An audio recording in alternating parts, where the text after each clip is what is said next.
महिला आरक्षण बिल पर लोकसभा में सोनिया गांधी बनाम बीजेपी।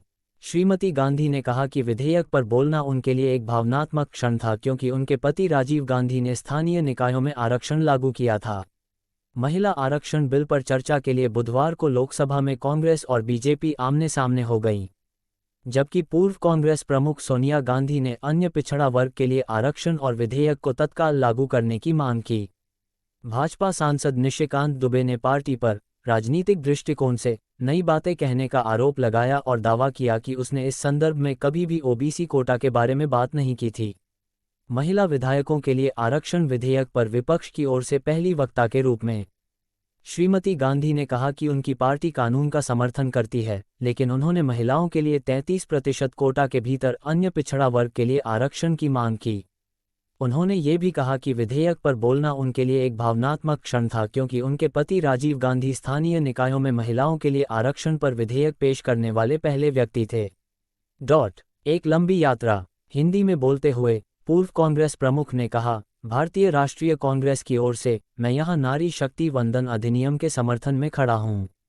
धुएं से भरी रसोई से लेकर बाढ़ से जगमगाते स्टेडियम तक भारतीय महिला की यात्रा एक लंबी रही है, लेकिन आखिरकार वह अपनी मंजिल तक पहुंच गई है।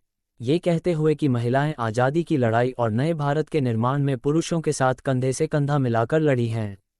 उन्होंने कहा, इस विधेयक पर बोलना मेरे लिए एक भावनात्मक क्षण है क्योंकि संवैधानिक संशोधन स्थानीय निकायों में महिलाओं के लिए आरक्षण प्रदान करता है।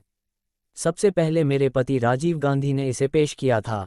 ये पीवी नरसिम्हा राव के नेतृत्व वाली कांग्रेस सरकार थी जिसने इसे पारित कराया था। राजीव गांधी का सपना अब तक केवल आधा ही पूरा हुआ है और यह इस विधेयक के पारित होने के साथ पूरा हो जाएगा। श्रीमती गांधी ने कहा कि हालांकि उनकी पार्टी विधेयक का समर्थन करती है, लेकिन महिलाओं को अपने अधिकार पाने के लिए लंबे समय तक इंतजार करने के लिए कहा जा रहा है। उन्हें कितने साल इंतजार करना होगा? 2, 4, 8।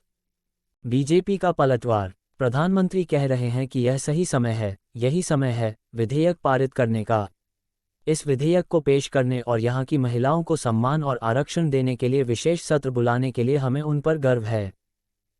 उन्होंने कहा। कांग्रेस पर निशाना साधते हुए श्री दुबे ने कहा, ये देश संविधान पर चलता है।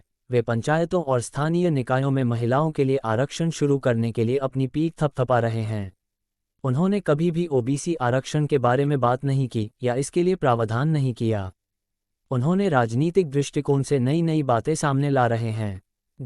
अब आप कह रहे हैं कि 2024 से ही आरक्षण लागू करें, जनगणना और परिसीमन के बिना। क्या आप चाहते हैं कि आरक्षण खत्म कर दिया जाए? क्या आप चाहते हैं कि हम महिला आरक्षण को लॉलीपॉप के रूप में इस्तेमाल करें, जैसा आपने किया? पीएम कहते हैं कि जो शुरू करते हैं उसे पूरा करते हैं, और अब जब विधेयक पेश हो गया है तो महिलाओं को उनके अधिकार मिलेंगे और इसे कोई नहीं रोक सकता, उन्होंने कहा। विधेयक, जिसे मंगलवार को लोकसभा में पेश किया गया था, का उद्देश्य देश भर में लोकसभा और राज्य विधानसभाओं में महिलाओं के लिए 33% आरक्षण प्रदान करना है। कांग्रेस समेत विपक्ष के कुछ सदस्यों के समर्थन से इसे दोनों सदनों से मंजूरी